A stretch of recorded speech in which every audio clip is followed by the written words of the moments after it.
देखिए पिछले 50 सालों 60 सालों से प्रॉपर्टी के दाम बहुत बढ़े हैं, तो घर को एक निवेश का जरिया भी मानने लगे हैं, क्योंकि जमीन सीमित है।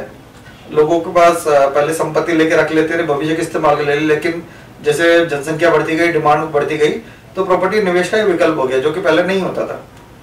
आज कई लोग प्रॉपर्टी इन्वेस्ट करते हैं, कई लोग घर लेते हैं, वो ये भी सोचते हैं कि यार मैं घर में रह भी लूंगा और मेरी प्रॉपर्टी की वैल्यू बढ़ती रहेगी।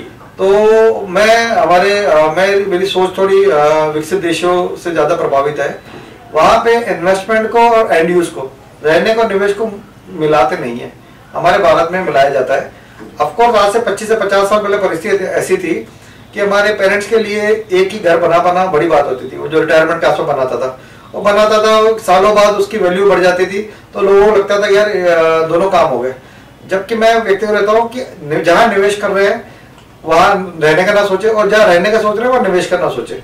हाँ, अगर जहां रह रहे हैं और आपको प्रॉफिट हो जाता है तो बहुत बढ़िया है।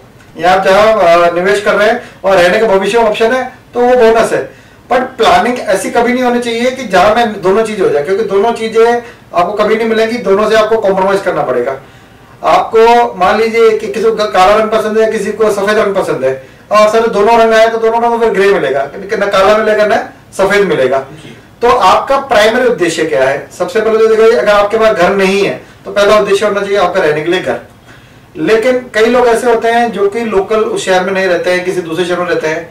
अगर आपको लगता है उस जिस शहर में आप रहते हैं 5 साल से ज्यादा आप रह सकते हैं तो खरीदना सही है। अगर 5 साल से कम लगता है नहीं, उससे कम रह सकते हैं, उससे पहले ट्रांसफर हो सकता है, तो किराए वाला ऑप्शन अच्छा रहता है। और रही बात फ्लैट और घर में से, फ्लैट और घर दोनों के प्लस और माइनस दोनों पॉइंट होते हैं। फ्लैट का प्लस पॉइंट होता है मकान के मुकाबले सस्ता पड़ता है। सेम लोकेशन में सेम साइज का देखे तो मकान के मुकाबले 30 से 40% कम पड़ता है। फ्लैट में सिक्योरिटी होती है कई जगह, और कई जगह सुविधाएं भी होती है, जैसे swimming pool, gym, club house जैसी सुविधाएं भी होती है। आमतौर पर फ्लैट पे लोन भी अधिक मिल जाता है। अगर आपका ये दायरा है, बजट की लिमिटेशन है और आपको सुविधाएं चाहिए, सुरक्षा चाहिए, तो आप फ्लैट लीजिए। लेकिन अगर कई लोग ऐसे होते हैं जिनकी फैमिली बड़ी होती है, जॉइंट फैमिली होती है, जहाँ रिक्वायरमेंट बड़ी होती है, लगता है भविष्य के हिसाब से मैं एक्सपांड करना पड़ सकता है, तो फ्लैट में वो फ्लेक्सिबिलिटी नहीं पड़ती है कि आप ऊपर एक कमरा बना लिया या ऊपर आपने कमरे में चेंज करा ली है, तोड़ फोड़ कर दी। घर में आपके पास पूरी फ्लेक्सिबिलिटी रहती है, लेकिन उसकी कीमत भी होती है। उसकी कीमत भी ज्यादा होती है। वहां पे आपको सिक्योरिटी आमतौर पर नहीं मिलेगी। जो साफ सफाई, मेंटेनेंस, क्लब हाउस सुविधा भी बहुत महंगी पड़ती है अपने व्यक्तिगत रूप से। अगर आपका बजट अलाउ करता है तो घर भी ले सकते हैं, अगर बजट अलाउ नहीं करता है तो फ्लैट भी एक अच्छा ऑप्शन है। और लाखों लोग रहते भी है फ्लैट में। कई लोग, अजमेर में एक छोटा सा मैंने देखा है, लोगों का यहाँ पे फ्लैट की तरफ रुझान कम है। आज से 15 साल पहले जब अजमेर काम शुरू किया था तो 10 में से 9 लोगों ने, यानी 100 में से 99 लोगों ने कहा था अजमेर फ्लैट नहीं चलेंगे। 5 साल पहले 100 में से 80 लोगों ने कहा था अजमेर फ्लैट नहीं चलेंगे।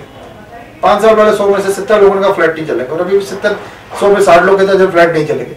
लेकिन ये आप दे रहे, दायरा बढ़ता जा रहा है। अभी 40% लोग फ्लैटों की तरफ मूव होने लगे हैं। फ्लैट के अपने प्लस पॉइंट है। फिर हर किसी चॉइस अलग होती है। जहाँ घर में सीनियर सिटीजन होते हैं उनकी प्रेफरेंस होती है कि घर ले।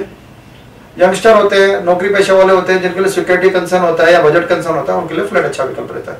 तो आपको ये देखना है कि आपकी रिक्वायरमेंट क्या है, आपकी जरूरत क्या है, उसी अनुसार निर्णय लें। अधिक जानकारी के लिए व्यक्तिगत रूप से मिले, कॉल करेंगे तो हम एक्सप्लेन डिटेल में कर सकते हैं कि आपकी जरूरत के मुताबिक आपको सलाह दी जाए।